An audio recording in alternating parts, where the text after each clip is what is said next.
右to the右to the东to the good to the Rami. Ha!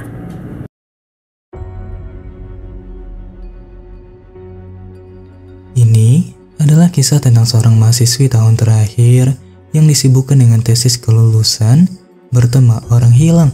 Ia tertarik dengan kasus kehilangan yang terjadi pada tahun 2004. Kisah ini merujuk pada salah satu stasiun misterius bernama Kisaragi. Kala itu, Haruna memiliki jadwal wawancara dengan seorang wanita yang selamat dari kisah stasiun Kisaragi. Wanita bernama Sumiko itu menjelaskan bahwa di masa lalu ia ketiduran di dalam kereta dan terpaksa untuk kembali menggunakan kereta terakhir.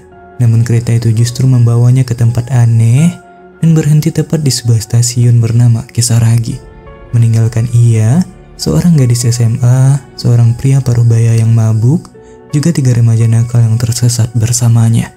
Bersamaan dengan kota yang tidak berpenghuni, mereka dihantui oleh sosok yang ada di stasiun Kisaragi.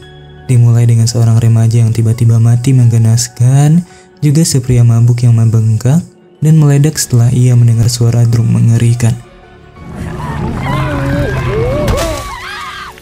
Pelarian mereka juga dicegat oleh sosok seorang kakek-kakek yang seketika membawa satu remaja untuk mati terbakar. Sumiko bersama seorang siswi SMA bernama Asuka juga diteror oleh remaja yang telah kehilangan 2 temannya itu. Ia telah kehilangan akal dan berpikir untuk menumbalkan Sumiko agar selamat. Namun Sumiko dan Asuka berhasil melawan dan berujung dengan remaja bernama Sota itu yang menjadi mangsa makhluk mengerikan. Di dalam harap untuk bisa selamat, mereka menemui seorang pria baik yang hendak menolong mereka. Namun di tengah jalan, si pria tiba-tiba berubah lalu menyerang. Si Miko yang sangat ingin menyelamatkan Asuka kala itu menahan si pria dan meminta Asuka untuk berlari dan masuk ke dalam pintu bercahaya yang mereka lihat kala itu. Namun bukannya Asuka yang kembali, Sumiko lah yang tiba-tiba telah kembali ke dunia nyata dan ia telah dikabarkan hilang selama 7 tahun. Sumiko bercerita bahwa ia sangat merasa bersalah akan nasib Asuka yang entah sudah mati atau masih terjebak di dalam dunia itu. Sumiko juga mengatakan bahwa ia telah mencoba semua cara untuk menaiki kereta dan berakhir di tempat yang sama, namun ia tak pernah lagi menemui stasiun Kisaragi. Haruna yang sangat penasaran juga terharu dengan cerita Sumiko, menanyakan pola kereta api Sumiko di waktu kejadian.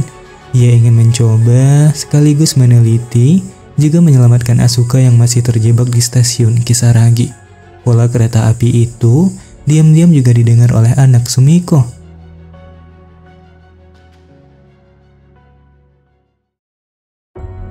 Akhirnya, Haruna mencoba pola itu dan membuatnya berakhir pada stasiun misterius bernama Kisaragi. Dengan semua pengetahuannya, Haruna mencoba menyelamatkan semuanya. Namun berbeda dengan kisah Sumiko, dalam kisah Haruna, Sotalah yang menjadi korban pertama. Dengan semua cerita Sumiko itu, Haruna mencoba menyelamatkan penumpang yang tersisa. Ia juga menghajar si pria yang memberi tumpangan dengan batu karena tahu bahwa pria itu adalah monster. Akan tetapi, si pria menghadang di tengah jalan lalu membuat si pria mabuk menjadi korban kedua.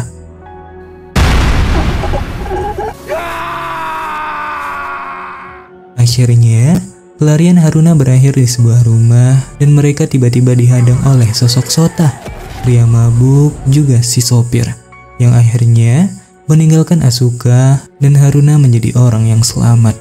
Dan detik itu juga, Haruna melihat pintu putih dan ia hendak memasukinya terlebih dahulu. Karena dari cerita Sumiko, ia bisa menyelamatkan Asuka jika ia masuk terlebih dahulu.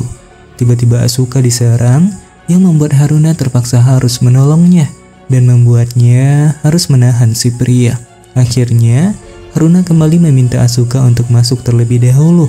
Haruna berpikir bahwa lebih baik Asuka masuk dahulu daripada mati dibunuh si pria. Dan ia bisa kembali menyelamatkan Asuka ketika kembali nanti. Namun berbeda dari cerita Sumiko, pintu itu tidak meledak dan Haruna mendengar Asuka yang memintanya untuk segera masuk. Namun ketika Haruna mencoba untuk masuk, Pintu itu seketika menghilang dan membuat Haruna terjebak di stasiun Kisaragi selamanya. Akhirnya terungkap bahwa Sumiko telah berbohong dan memanfaatkan Haruna untuk menyelamatkan Asuka. Di masa lalu, Sumiko lah yang pertama kali memasuki pintu, meninggalkan Asuka menahan sosok yang menyerangnya. Ia merasa bersalah pada Asuka dan memanfaatkan Haruna untuk menyelamatkannya. Film ditutup dengan anak Sumiko yang bercanda dengan temannya dan bertaruh tentang siapa yang akan mencoba mengikuti pola stasiun Kisaragi. Anak Sumiko akhirnya kalah dan ia dengan riang gembira mencoba pola itu. Hal itu membuatnya berhasil masuk ke jalur Kisaragi dan ia melihat Haruna yang telah berubah menjadi sosok yang menggantikan sosok Asuka di dalam kereta.